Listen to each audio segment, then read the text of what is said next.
Now, I cannot believe that John is accusing his girl of cheating on him and saying that he want a DNA test and this might not be his baby.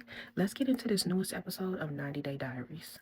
Now, we have an update on John and Megan, and he tells us he's a delivery driver now, and he's still with Megan, and she is pregnant. Now, he backs up a little bit because we do remember the last couple of seasons that they had a lot of problems in their relationship because she was very insecure and she was always accusing him of cheating, and it was becoming a big thing in their relationship. He said they were constantly fighting and barely sleeping together, and then she turns up pregnant.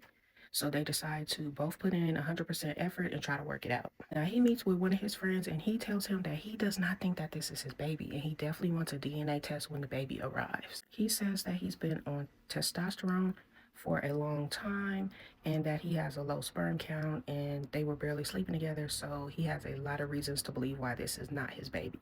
Of course, the friend is not helping at all. He tells him that 25% of men are raising kids that are not his, and he definitely needs to get DNA tests. So John goes home instantly to his girl Megan and tells her straight up, I don't think this is my child, and he gives her all the reason why. He's on low T, he's in his 40s and has never had a child, they weren't sleeping together. So of course she's upset and offended and pretty much tells him that he's calling her a 304 by saying this because they are in a committed relationship and she's never stepped out on him, but she says she's willing to give a DNA test just to prove it. Later on, her water breaks, and she says that she wakes up John and tells him, and this man goes back to sleep.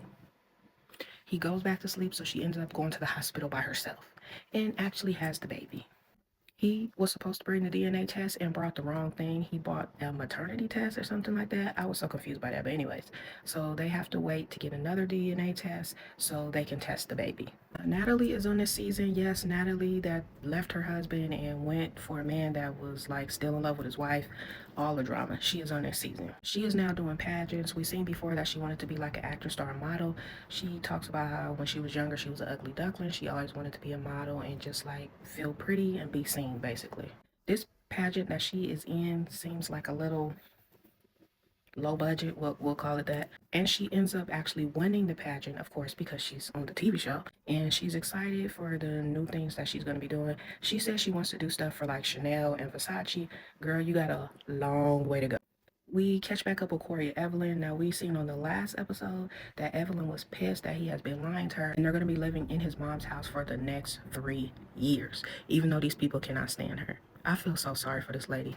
Corey is constantly lying. She tries to make it up with him or whatever. They go outside. This is her first time seeing snow, so she's a little excited and happy, and they're like playing in the snow and all of that stuff. And she's like, wow, this is so amazing. And he proceeds to tell her that it's going to be snow like that for 4 to 5 months. And she's like, who's living here? Because I'm not. I'm not staying in no snow for 4 to 5 months. She said it was fun to play with this for like 5 minutes, but now this ain't gonna work. And this is probably going to end your marriage. I probably will be getting a divorce, is what she tells him before she storms off. He definitely lied and bamboozled Evelyn to get there, and that is not right at all.